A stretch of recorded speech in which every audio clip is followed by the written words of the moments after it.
அஸ்ஸலாமு அலைக்கும். எல்லாரும் எப்படி இருக்கீங்க? இன்றைக்கி நம்ம அடிப்படை ஆராய்ச்சி சேனலோட அடுத்த டாபிக் என்னென்னா, மளிகை கடை ஆரம்பிப்பது எப்படி. இது நம்மளுடைய சப்ஸ்கிரைபர் ஒருத்தவங்க கேட்டிருந்தாங்க. அவங்களுக்காக இந்த வீடியோ. நீங்கள் மளிகை கடை வச்சுருக்கீங்களா, இல்லை புதுசாக ஸ்டார்ட் பண்ண போகிறீங்களா அப்படின்னா இந்த வீடியோவை கடைசி வரை பாருங்கள். உங்கள் லாபத்தை அதிகரிக்க உதவுற சில சிம்பிள் டிப்ஸ் இதில் இருக்குது. கடையில் விற்பனை நல்லா நடந்தாலும் கையில் பணம் மிஞ்சாமல் இருக்கும். பல வருஷமாக அனுபவம் உள்ள கடைக்காரங்க பயன்படுத்தும் சின்ன சின்ன டிப்ஸ் இதில் இருக்குது.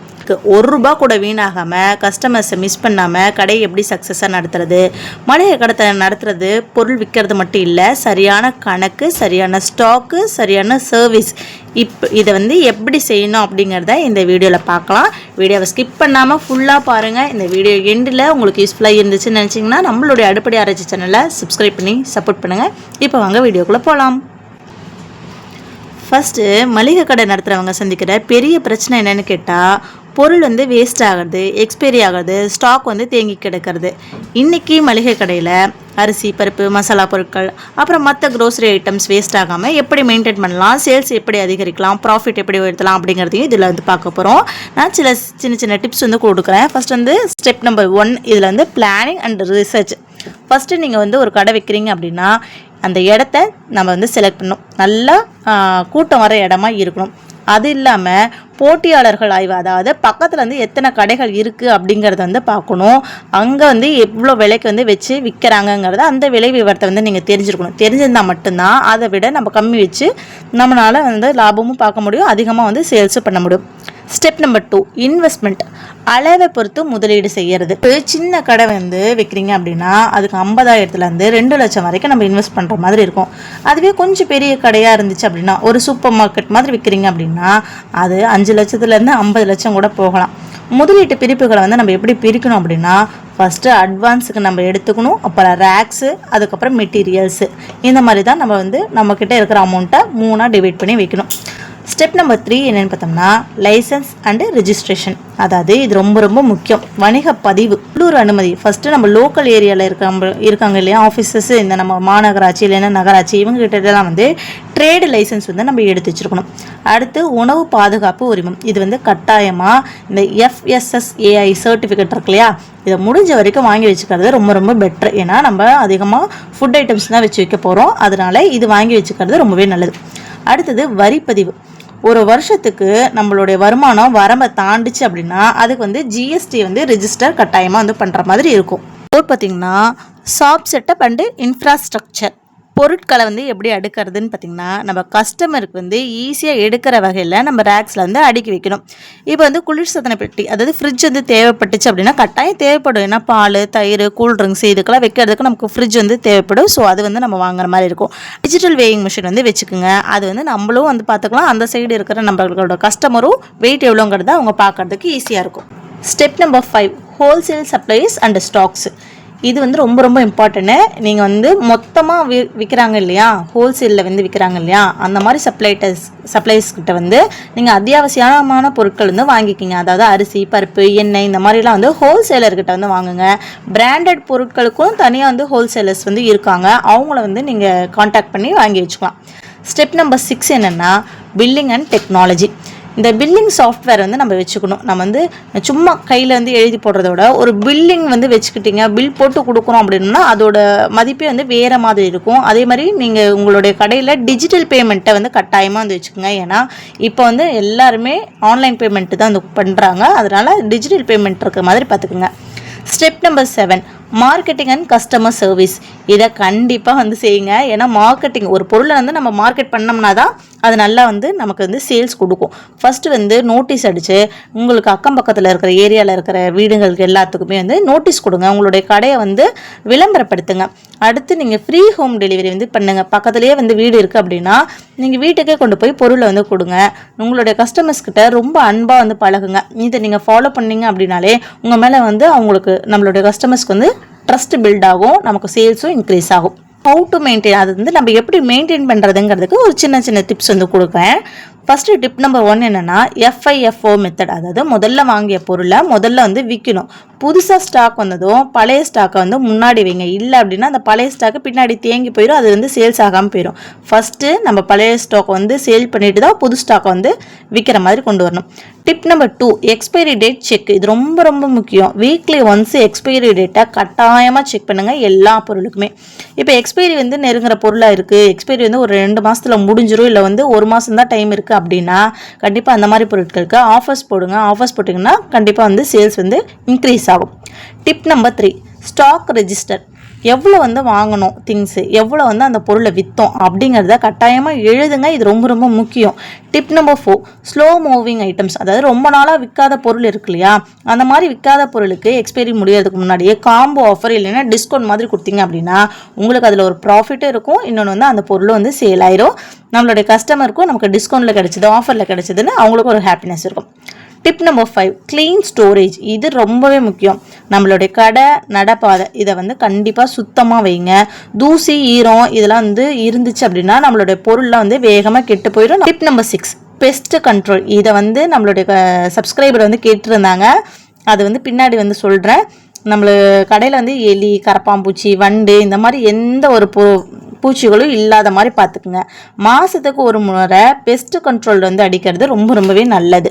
டிப் நம்பர் 7 என்ன ப்ராப்பர் கண்டெய்னர். நம்மளோட அரிசி, பருப்பு, மசாலா இதெல்லாம் வந்து ஒரு ஏர்டைட்டான கண்டெய்னரில் போடுங்க. அந்த காலத்துலலாம் பார்த்துருக்கீங்களா, அதாவது கொஞ்சம் காலத்துக்கு முன்னாடி பார்த்தீங்கன்னா அது என்ன சொல்லுவாங்க, ட்ரம்மு, இரும்பு ட்ரம்மில் வந்து போட்டு வச்சுருப்பாங்க. அந்த மாதிரி இருந்ததுன்னா நீங்கள் யூஸ் பண்ணிக்கோங்க. Tip number 8 demand analysis. எந்த பொருள் வந்து அதிகம் வந்து டிமாண்ட் இருக்குது அப்படிங்கிறத வந்து கண்டுபிடிக்கும். அதாவது அதிகமாக இது சேல்ஸ் ஆகுதுன்னு பார்த்தீங்கனாலே அது டிமாண்ட் ஆயிரும், அதை வந்து அதிகமாக வாங்குவீங்க. Tip number 9 seasonal planning. இப்போ வந்து பண்டிகை வருது, இல்லை வந்து உள்ளூர் திருவிழாலாம் வருது, கோயில் திருவிழாலாம் வருதுன்னா அந்த நேரத்தில் எந்த பொருள் அதிகமாக விற்குமோ அதை வந்து முன்கூட்டியே வாங்குவீங்க. Tip number 10 daily stock check. இது வந்து எல்லா வீடியோலையும் நான் சொல்கிறேன். எந்த கடை வச்சிங்கனாலும் சரி டெய்லியுமே க்ளோசிங் டைமில் ஸ்டாக் வந்து கண்டிப்பாக செக் பண்ணுங்கள். Tip number 11 price labels. எல்லா பொருளும் இருக்கு இல்லையா, அதுக்கெல்லாம் லேபிள் ஒட்டுங்க. விலையை வந்து ஒட்டி வச்சிங்க அப்படின்னா கஸ்டமர் வந்து ஈஸியாக வாங்குவாங்க. Tip number 12 bundle offers. Tea powder plus sugar, sambar பொடி ப்ளஸ் மிளகாய் தூள், இந்த மாதிரி காம்போ ஆஃபர்ஸ் வந்து போடுங்க. இந்த மாதிரி காம்போ ஆஃபர்ஸ் போட்டிங்க அப்படின்னாலே கஸ்டமர்ஸ் வந்து ஈஸியாக வந்து கேட்ச் பண்ணி வாங்குவாங்க. Tip number 13 customer need. இது ரொம்ப ரொம்ப முக்கியம். கஸ்டமர் நீட், அதாவது கஸ்டமருக்கு என்ன தேவையோ அதை நோட் பண்ணுங்கள். நெக்ஸ்ட் டைம் அந்த ஸ்டாக் வந்து இல்லை எனக்கு இது வேணும்னு கேட்டாங்கன்னா அடுத்த டைம் அதை வந்து கண்டிப்பாக வாங்கி வைங்க. அப்போ வந்து என்ன பண்ணுவாங்கன்னா நம்ம கேட்ட உடனே இவங்க வாங்கி தராங்கன்னு நம்ம கடைக்கு மறுபடியும் வருவாங்க. Tip number 14 avoid over stock. இது கண்டிப்பாக வந்து செய்யாதீங்க. அதிகமாக ஸ்டாக் வந்து வாங்கி வைக்காதீங்க. Tip number 15 profit calculation. வாங்கிய விலை எவ்வளோ. ஒரு 100 கிலோ வந்து அரிசி நீங்கள் வாங்குறீங்கன்னா அது என்ன விலைக்கு வாங்குறீங்க, அது வந்து என்ன விலைக்கு விற்றீங்கிறத கணக்கு பாருங்கள். நீங்கள் வாங்கினதை விட அதிக விலை விற்றீங்கன்னா தான் உங்களுக்கு ப்ராஃபிட் வரும். Tip number 16 fast moving products. இப்போ அரிசி, பருப்பு, எண்ணெய் இதெல்லாம் வந்து அதிகமாக சேல் ஆகும். ஸோ இதெல்லாம் வந்து கொஞ்சம் அதிக ஸ்டாக் வந்து வாங்கி வச்சுக்கலாம். Tip number 17 attractive display. நம்ம கடைக்கு முன்னாடி அழகான பொருளை வந்து டிஸ்பிளே பண்ணிங்கன்னா தான் அட்ராக்ட் ஆகி கஸ்டமர்ஸ் வந்து நம்ம கடையை தேடி வருவாங்க. ஸோ அட்ராக்டிவான பொருளை முன்னாடி வைங்க. Tip number 18 digital payment. இப்போ எல்லாருமே நான் சொன்ன மாதிரி ஃபோன் பேமெண்ட் வந்து நிறைய ஆயிடுச்சு. அதனால் UPI, ஃபோன்பே, ஜிபே இதெல்லாம் வந்து நீங்கள் வச்சுக்கிட்டீங்க அப்படின்னா அவங்க கையில் காசு கொண்டு வரலைனாலும் நம்மளுக்கு வந்து டிஜிட்டலில் வந்து பே பண்ணிடுவாங்க. Tip number 19 home delivery. Nearby customer இருக்காங்களா, நான் ஏற்கனவே சொன்ன மாதிரி பக்கத்தில் இருக்கிற வீடுகளுக்கு நீங்கள் வந்து ஃப்ரீ டெலிவரி வந்து பண்ணிங்க அப்படின்னாலே உங்களோட சேல்ஸ் வந்து ஆட்டோமேட்டிக்காக இன்க்ரீஸ் ஆகும். ஏன்னா நம்ம வாங்குறாங்கன்னா ஒரு கஸ்டமர்னால எல்லா பொருளையுமே தூக்கிட்டு போக முடியாது, ஒரு மாதத்துக்கு உண்டானதை. அந்த மாதிரி இருக்கும்போது நீங்கள் அதை கொண்டு போய் கொடுத்தீங்கன்னா நம்ம லிஸ்ட்டு கொடுத்துட்டா போதும், பொருள் வீட்டுக்கே வந்துடும் அப்படின்னு சொல்லிட்டு அவங்களுக்கு ஒரு ட்ரஸ்ட் ஆகும். Tip number 20 customer relationship. இது ரொம்ப முக்கியங்க. அன்பாக பேசுங்க, உங்களோட கஸ்டமர்ஸ் அதிகரிச்சுட்டே வருவாங்க. இதில் நம்ம லாபம் எப்படி அதிகரிக்குன்னா, நான் வாட்ஸ்அப் ஆர்டர்ஸ் வந்து எடுங்க. ஏற்கனவே சொன்ன மாதிரி டோர் டெலிவரி பண்ணிங்க. UPI, ஜிபே இதெல்லாம் வந்து வச்சுக்கோங்க. முக்கியமாக என்னென்னா குழந்தைகளுக்கான ஸ்நாக்ஸு, சாக்லேட்ஸ் வச்சுருந்தீங்க அப்படின்னா பிள்ளைங்களே வந்து உங்களை கூட்டிகிட்டு வந்துடுவாங்க. கடை விற்கிறீங்கன்னு வச்சுக்கோங்க, ஒரு 50,000லேருந்து 2 லட்சம் வரைக்கும் எப்படி வந்து கடைக்கு வந்து முதலீடு செய்யலான்னு பார்க்கலாம். இப்போ ஒரு 50,000 முதலீடு பண்ணுறீங்க அப்படின்னா அது எதுக்காக இருக்கும்னா நம்ம மெட்டீரியல்ஸ், அதாவது அரிசி பருப்பு சர்க்கரை எண்ணெய் இந்த மாதிரி அத்தியாவசிய பொருட்கள், அது இல்லாமல் biscuit chocolate chips toothpaste soap shampoo முட்டை கூல்ட்ரிங்க்ஸு பிரெட்டு பால் தயிர் இந்த மாதிரி தினசரி விற்பனையை பார்த்து பொருட்களை வந்து அதிகரிங்க. முக்கியமாக தேவையானதெல்லாம் வாங்கி வச்சுக்கோங்க. இப்போ அதுவே 1,00,000 ரூபாய் முதலீடு உங்ககிட்ட இருந்துச்சு அப்படின்னா மேலே இருக்கிற பொருள் மட்டும் இல்லாமல் அது கூட சேர்த்து வெரைட்டி ஆஃப் மசாலாஸ் வாங்குவீங்க.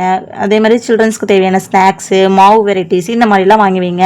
ஒரு குட்டி ஃப்ரிட்ஜ் வந்து வாங்கிக்கோங்க. டிஜிட்டல் வேயிங் மிஷின் வந்து வாங்கி வச்சுக்கோங்க.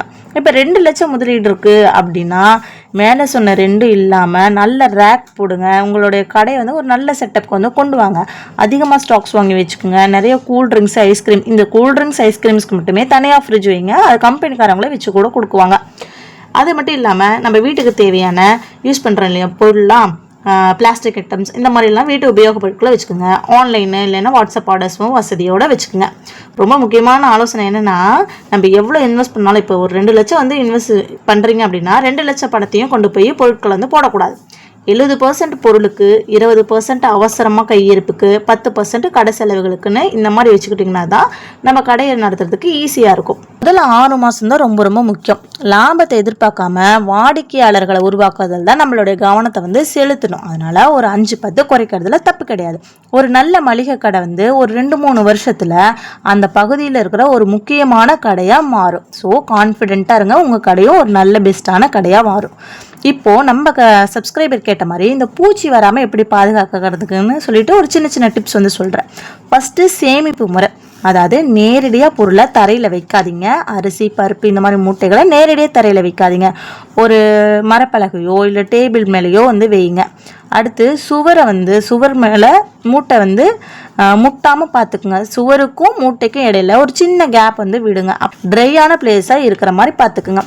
ஜன்னல் கதவெல்லாம் இருந்ததுன்னா இந்த கொசு வலை இல்லைன்னா மெஷ்ஷு இந்த மாதிரிலாம் வந்து பயன்படுத்துங்க. பிள்ளை மரம், நம்ம வச்சிருக்கிற அரிசி பருப்பு பயிர் இந்த மூட்டையிலெல்லாம் வேப்பிலை போடுங்க. வேப்பந்தலை போட்டிங்க அப்படின்னா அந்த வாசனைக்கு பூச்சி வராது. பகுதியெல்லாம் வந்து பாருங்கள், வண்டு புழு இந்த மாதிரி அறிகுறி ஏதாச்சும் கொஞ்சம் தெரிஞ்சாலும் உடனே அதை வந்து க்ளீன் பண்ணிடுங்க. டெய்லி வந்து பெருக்குங்க. வாரம் வந்து ரேக்லாம் வந்து தொடச்சி வைங்க. ஏதாச்சும் வந்து கொட்டி வச்சுன்னா அதை உடனே வந்து க்ளீன் பண்ணுங்க. ஒரு 2-3 மாதத்துக்கு ஒரு வாட்டியாவது இந்த பயிரெலாம் வெயிலில் வந்து காயப்படுங்க. குறிப்பாக மழை காலத்தில் வந்து கண்டிப்பாக வந்து வெயிலில் போட்டு எடுத்து வச்சுக்கோங்க. ஈரமான கையால் எந்த பொருளையும் தொடாதீங்க. ஈரமான தரையில் எந்த பொருளையும் வைக்காதீங்க. பழையது மற்றும் புதிய ஸ்டாக்கை ஒன்றா போய் கலக்காதீங்க. டெய்லி காமன் மிஸ்டேக்ஸ்லாம் என்ன பண்ணுவோம் அப்படின்னா, நம்ம அதிகமாக ஸ்டாக் வந்து வாங்கிடுவோம், கடன் அதிகமாக கொடுத்துருவோம், கணக்கு எழுதாமல் இருந்துருவோம், இந்த எக்ஸ்பைரியை வந்து பார்க்காமலே வந்து விட்டுருவோம். ஸோ இதெல்லாம் வந்து பண்ணாதீங்க. கண்டிப்பாக இதெல்லாம் வந்து மாற்றிக்கிங்க. சின்ன எக்ஸாம்பிள் சொல்கிறேனே, ஒரு மாதத்துக்கு வந்து எவ்வளோ லாபம் கிடைக்கணும். ஒரு சின்ன கடை வச்சுருக்கீங்கன்னா அதில் 5,000-லேருந்து 15,000 வரைக்கும் உங்களுக்கு லாபம் கண்டிப்பாக கிடைக்கும். ஒரு நல்ல ஓடுற கடையாக இருந்ததுன்னா 20,000-லேருந்து 40,000 வரைக்கும் கிடைக்கும். அதுவே ஒரு நல்ல இடத்துல வந்து வச்சுருக்கீங்க அப்படின்னா 50,000-க்கு மேலே கிடைக்கிறதுக்கு சாத்தியம் இருக்குது. இப்போ கூடுதல் வருமானம் வரதுக்கு நம்ம என்ன பண்ணலாம்னா, மொபைல் ரீசார்ஜ் பண்ணலாம். இந்த ஃபோன்பே கூகுள் பேலேருந்து பணம் எடுத்து கொடுக்குறோம் இல்லையா, அதுக்கு கமிஷன் வச்சு எடுத்து கொடுப்பாங்க, அது கூட பண்ணலாம். சிலிண்டர் புக் பண்ணுறதுக்கு ஹெல்ப் பண்ணலாம். அதுக்கு வந்து நீங்கள் ஒரு 10 ரூபா அந்த மாதிரி வந்து சார்ஜ் பண்ணலாம். ஜெராக்ஸ் வந்து எடுத்து கொடுக்கலாம். ஸ்டேஷ்னரி திங்ஸ் வந்து விற்கலாம். வெஜிடபிள் ஃப்ரூட்ஸு வாட்டர் கேன் இதெல்லாம் வச்சிங்கன்னா நமக்கு வந்து எக்ஸ்ட்ரா வருமானம் வந்து கிடைக்கும். இப்போ மொத்த வியாபாரிகள் கிட்ட வந்து நீங்கள் எப்படி வாங்குறதுன்னா, கம்பெனி டிஸ்ட்ரிபியூட்டர்ஸ் இருப்பாங்களே அவங்கள கான்டாக்ட் பண்ணுங்க. அதாவது இந்த பாப்புலர் பிராண்ட்ஸ்லாம் இருக்கும்ல, அவங்களாம் தனித்தனியாக டிஸ்ட்ரிபியூட்டர்ஸ் வந்து வச்சுருப்பாங்க. எக்ஸாம்பிளுக்கு இந்த ஹிந்துஸ்தான் யூனிலிவர், ஐடிசி லிமிடெடு, இந்த பிரிட்டானியா இண்டஸ்ட்ரி, இந்த பார்லே ப்ராடக்ட்ஸ், இவங்களாம் வந்து நேரடியாகவே வந்து என்ன பண்ணுவாங்கன்னா ஸ்கீம் தருவாங்க. இல்லைன்னா நிறைய ஃப்ரீ கிஃப்ட்ஸ்லாம் வந்து கிடைக்கும். ஸோ இவங்களை வந்து கான்டாக்ட் பண்ணி அவங்கக்கிட்ட வந்து டேரெக்டாக பொருள் வாங்குங்க. முதல் நாளே அதிக சரக்கு வாங்காதீங்க. ஃபர்ஸ்ட் டேவே வேகமாக வந்து விற்கும் பொருளை மட்டும் பாருங்கள். அடுத்தது குறைஞ்சளவு ஸ்டாக்கு, கஸ்டமர்ஸ் வந்து அவங்களுக்கு வந்து என்ன தேவைங்கிறத கவனித்து அதுக்கப்புறமேட்டுக்கு உங்களுடைய ஸ்டாக்ஸ் வந்து வாங்குவீங்க. கணக்கு எழுதுறது, என்ன வாங்கினீங்க, எவ்வளோ கொடுத்தீங்க, எவ்வளோ வைத்தீங்கன்னு மறக்காமல் எழுதிக்கிங்க. லாபம் எப்படி பார்க்கறது அப்படின்னா, ஒரு பொருளை 100 ரூபாய்க்கு வாங்கினீங்கன்னா அதை 110-லேருந்து 120 ரூபாய்க்கு வந்து விற்றீங்கன்னா மட்டும்தான் அந்த பொருள் வந்து அந்த 10 ரூபாலேருந்து 20 ரூபா இருக்குல்ல, இதுதான் மொத்த லாபம் அப்படின்னு வந்து நினச்சிக்காதீங்க. அதுலேருந்து கரண்ட்டு, ரெண்ட்டு, வேஸ்டேஜ் இந்த செலவுகளை கழிச்சிட்டு மீதி எவ்வளோ பணம் இருக்குமோ அதுதான் நம்மளுடைய லாபம். விற்கிற பொருளை மட்டும் அதிகமாக வாங்கணும், விற்காத பொருளை வாங்காதீங்க. மளிகை கடையில் கணக்கு சரியாக பார்த்தா தான் லாபம் தெரியும். நிறைய பேர் வந்து விற்பனை நல்லா நடந்தாலும் கணக்கு பார்க்காம நஷ்டத்துலேருந்து போயிடுவாங்க. ஸோ கணக்கு கம்பல்சரி பாருங்கள். தினசரி கணக்கு பார்க்கறதுக்கு ஒரு நோட்டில் இந்த 4 விஷயத்தை மட்டும் எழுதிக்குங்க. ஃபஸ்ட்டு, இன்றைக்கி வந்து எவ்வளோ விற்பனையாச்சு, ஒரு 5,000 ரூபாய். ரூபாயா, இது வந்து ஒரு எக்ஸாம்பிளுக்கு சொல்கிறேன். இப்போ சரக்கு நம்ம எவ்வளோக்கு வாங்கணும், ஒரு 2000க்கு வாங்கணும்னு வச்சுக்கோங்க. நம்மளோட செலவுகள் வந்து ஒரு 300 போச்சுன்னா மீதி எவ்வளோ இருக்குது, 2700. இதுதான் நம்மளுடைய லாபம். இது மட்டும் லாபம் கிடையாதுங்க, இதுலேருந்து கரண்ட்டு வாடகை இதெல்லாம் கழிச்சிட்டு போக மீதி எவ்வளவோ அவ்வளோதான் நம்மளுடைய லாபம். இருந்து வீட்டு செலவுக்கு பணம் எடுக்காதீங்க, இதுதான் பெரிய தப்பு. டெய்லி ஒரு 500 1000 ரூபான்னு வந்து எடுத்தீங்கனாலுமே அதை நோட்டில் கண்டிப்பாக வந்து எழுதுங்க. ஸ்டாக் கணக்கு மாதத்துக்கு ஒரு முறை அரிசி எத்தனை மூட்டை, பருப்பு எத்தனை கிலோ, ஆயில் எத்தனை டின்னு அப்படிங்கிறத கணக்கு எழுதி வச்சுக்கோங்க. லாப கணக்கு எப்படின்னா, இப்போ மாதம் வந்து இவ்வளோக்கு விற்பனை ஆகிருக்கு, இப்போ ஒரு 1.5 லட்சத்துக்கு விற்பனை ஆகிருக்குன்னு வச்சுக்கோங்க. அதில் நீங்கள் சரக்கே 1,20,000 ரூபாய்க்கு வாங்கியிருக்கீங்க, கரண்ட் பில்லுக்கு ஒரு 1000 ரூபா போகுது, மற்ற செலவில் ஒரு 2000 ரூபா போயிடுச்சுன்னா லாபம் எவ்வளோ இருக்கும், 27,000 ரூபாய் இருக்கும். இதுதான் நம்மளுடைய லாபம். நீங்கள் பாட்டுக்கு கணக்கு பார்க்குறேன்ட்டு 1.5 லட்ச ரூபாய் நமக்கு கிடச்சிருக்கு அப்படின்னா இதில் கழிச்சிட்டு மீதி எவ்வளோ இருக்கும், அது மட்டும்தான் நம்மளுடைய லாபமாக இருக்கும்.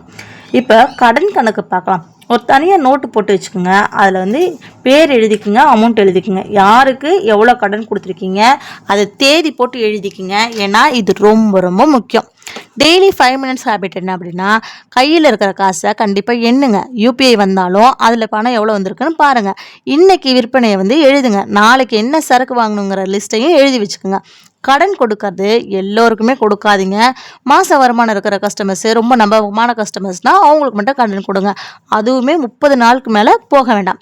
கோல்டன் ரூல் ஒன்று சொல்லட்டுமா, விற்பனையை மட்டும் பார்க்காதீங்க, கையில் மிஞ்சிற பணம் தான் லாபம்.